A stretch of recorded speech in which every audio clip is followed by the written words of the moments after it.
I started doing more edgier and edgier stuff until I crossed the line.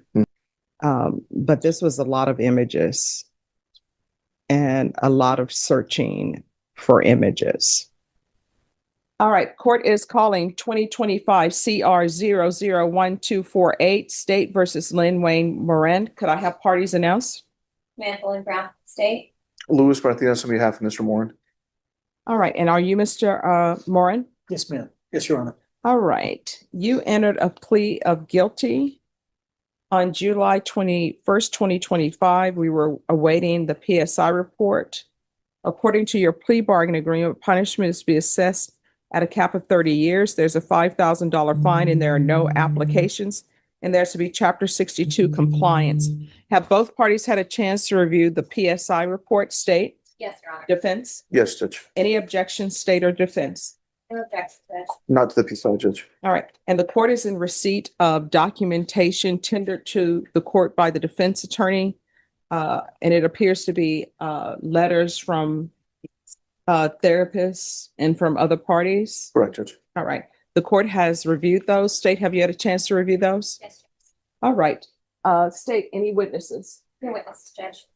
Defense, any witnesses? Yes, Judge. I've got two witnesses. The first would be Hugh Moran, Mr. Moran's brother. All right. If you'll step to the side, sir. They're back against the counter. All right. Could you raise your right hand for me, please?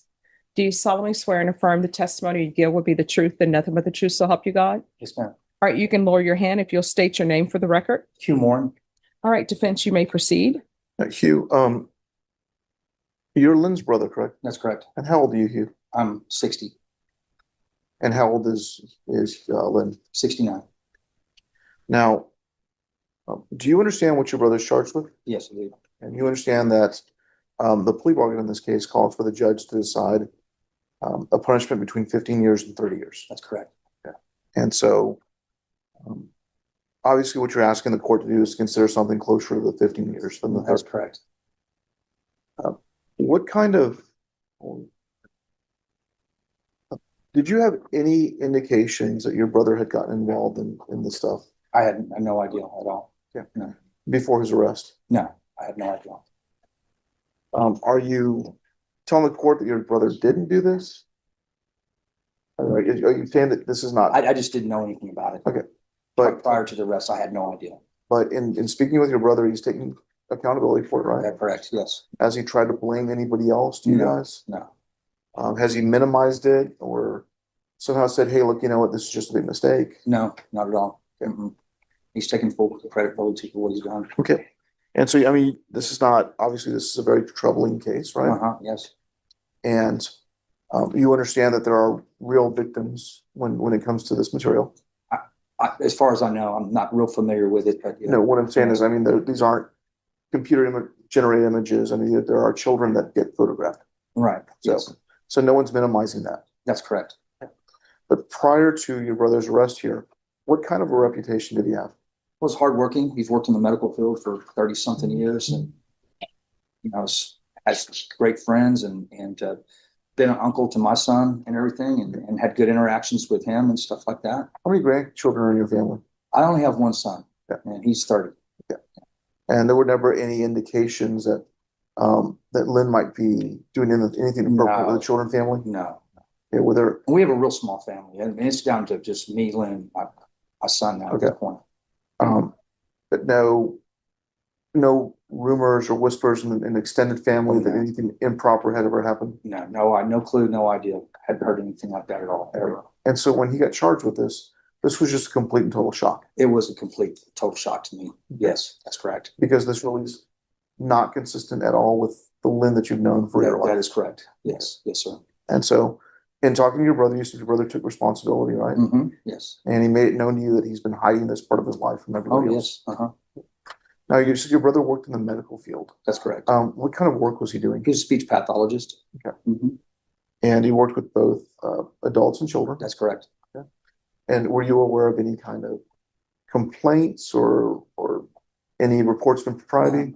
He'd had a clean record, worked there forever, no problems, no write-ups or anything. Okay. And the pre-sentence report in this case indicates that He doesn't have a criminal history. Is that consistent That's with what you correct. know? Yes. He's never been in trouble at all. Um, and so your brother's 69 years old. Mhm. And how is his health? Let me ask you. I know he has diabetes, a little bit of asthma, and he's got arthritis. So I mean, health issues that are consistent with a man his age. Right, correct. That's correct. And now what you're asking, understand that if the court were to give something closer to the 30-year sentence, at your brother's age, he's likely not. That's correct. Yeah. Yeah. And so despite these, the troubling nature of the accusations and the activity, you're asking the court to give him something closer to the minimum, something that would allow him at least some life expectancy when he gets out. That's correct. Now, I talked about the plea bargain that was a cap of 15 years, essentially anything between, cap of 30 years, Mhm. anything between 15 and 30 years. Yes. Okay. Is there anything unfair about that range of punishment? I'm not real familiar with this, but I would feel that, the fact that he's never been in trouble before, that they could possibly give him closer to the 15. Okay. Yes. So what I'm saying is, given the nature of the activity, it's not unfair to see him going and doing prison time, right? Right. Okay. I mean, you're not happy about that. No. You wish there were another way, right? Sure.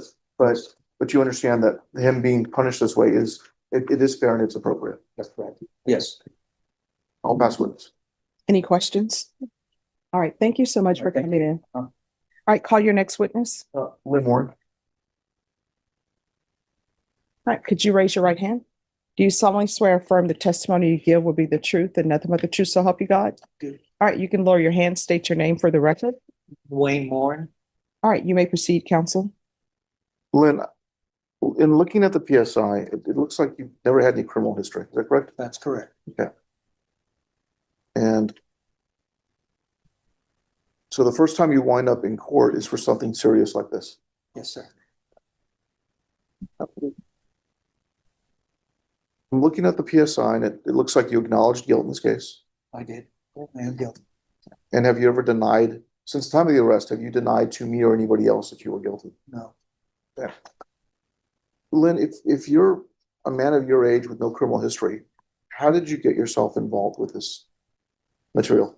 I became addicted first to pornography, and it led to me going to more, as I chased what they call dopamine, something I've learned in my 12-step programs. Okay. I started doing more edgier and edgier stuff until I crossed the line. Mhm. And I just, once I did that, I got hooked on a very perverse medium, Mhm. but it was the medium I was addicted to. Right. And so there was some testimony that you worked as a speech pathologist. That's correct. And did you work with both adults and children? I did. Did you ever do anything inappropriate with any of those children? I did not. Did you ever do anything inappropriate with any of those adults? Oh, I took care of them. I did nothing inappropriate with either one. Okay. Never any complaints, or you were never fired from one of those jobs for anything inappropriate? Sorry. Okay, so even though you were dealing with these addiction issues, thankfully it didn't spill out into the physical world. That's correct. Okay. Since the arrest, have you taken any measures to deal with your addiction? I have. I've joined a 12-step program that's called SPA, Sex and Porn Addicts Anonymous. Okay, and so there are 12-step programs for those sorts of addictions. There are. Okay, and are they? And I'm not going to ask for anyone's identity, obviously, but are they sparsely attended, or are there actually significant amounts of people that are in them? They sometimes have as many as over 70 people. They do a Zoom meeting. Okay. And the one I go to is on the West Coast. Okay. And it has a very good attendance. And, it helps us to kind of deal with the, just like the AA 12-step model. Mm. They lead us through how to find relief, or, to be able to live without this. live with, learn how to manage it and not let it rule my life. Okay, and so in doing so, in these 12-step programs,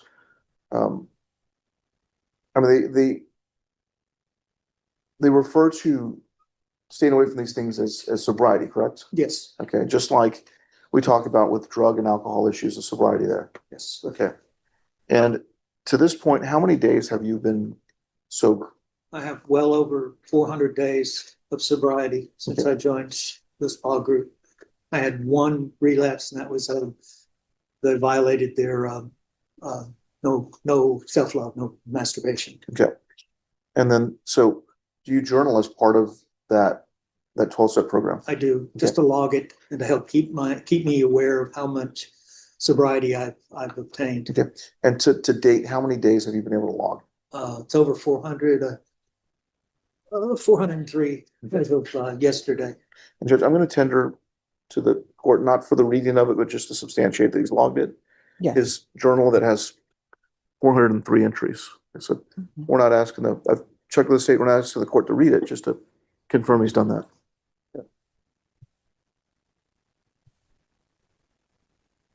In addition to that 12-step program, have you seen a counselor? I have. Okay. And did we get a letter from that counselor? Yes, I believe it was in the packet Okay. that I gave you or that you gave to the court. And that's what we tendered over to the court for the court's I inspection. believe he was, yes. Yes, sir. In addition to that, were there letters from people who know you? There were Okay. longtime friends and a gentleman who had been working with me on the 12-step programs. And I would assume that you are appreciative that these people have stuck by your side. I am. That's remarkable. And I mean, you understand the gravity of this offense. Most definitely. You understand why it's illegal. I do. And you're not saying that this is not a big deal or a victimless crime or anything to that effect, are you? Not at all.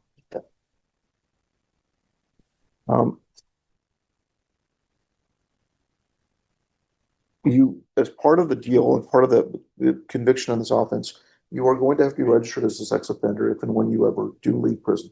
Yes, sir. Okay. And you intend to keep up with your treatment and sobriety even after you're released? Yes, sir. And I want to maintain sobriety. I don't want to ever go back into this at all. okay. And it does look like the measures you've taken have helped you to maintain that. They help me keep sober and keep my focus and not stray into perversity. And Okay. In addition to that treatment, what kind of health issues do you have? I have diabetes, and I have some mild hypertension and occasional asthma and arthritis. Okay. Are you on any kind of medications right now? I have several medications that I take, Okay. both for diabetes and for my hypertension. Okay. And all those are listed in the PSI, correct? It should be, yes. Now, Lynn, what are you asking the court to consider in this case? I'm guilty, so I understand that there needs to be consequences for that, but I just ask that they be reasonable, that you take into the fact that this is my first offense. I've lived a good life. I've worked a good job, tried to take care of the people who have disorders and help them to get better. Yeah. Let me stop you there. You've been on bond for quite a while in this case? I have since February or March of last year, I think. Okay. And we've had no bond violations or issues with that? I'm sorry. You've always showed up to court when you needed to? I have shown up. Okay. Done my due diligence. And so you're asking the court to consider something closer to the 15-year range? I think that would be fair. That would be in keeping with what I've done. But I mean, you understand that prison time is appropriate in this case? Yes, sir. Okay. I understand. You're There's not- a consequence for bad actions. Okay. For breaking the law. I'll pass the witness. Any questions? Mr. Moran, when did you start seeing a therapist for your issues? Right after I was arrested, or they had searched my home, I realized that I was in trouble and I needed to take care of my problems. So I saw a therapist first just for emotional disorder, and then I was referred to a sex therapist, certified CSAT, I believe is what. Currently. And when you were looking at this material, you said you started out with pornography, but then you started getting into other things, and that other things included child pornography, correct? That's correct. And when you were searching for this information on the internet, you had to learn all of the new terms and all of the ways to look this stuff up. It's not just widely available, right? You have to have the right terms, correct? Well, you kind of have to know where to look, yeah, and the search parameters. So you use Bing and Chrome on most of those searches? Not Bing or Google or whatever the search engine was. Among the things you searched for, that included sex tourism child. Is that accurate? I did look at that. Just to see what that was. Possibly. Other questions? All right, thank you. I'll hear brief argument. State. Judge, the content of this defendant's electronic devices, this wasn't minimal casual viewing. This wasn't a one-off. This was intentionally collecting material of not one child, not two children, hundreds of children. There were over 800 images identified, and a estimate of what was probably on that device was 1,200 images of child pornography.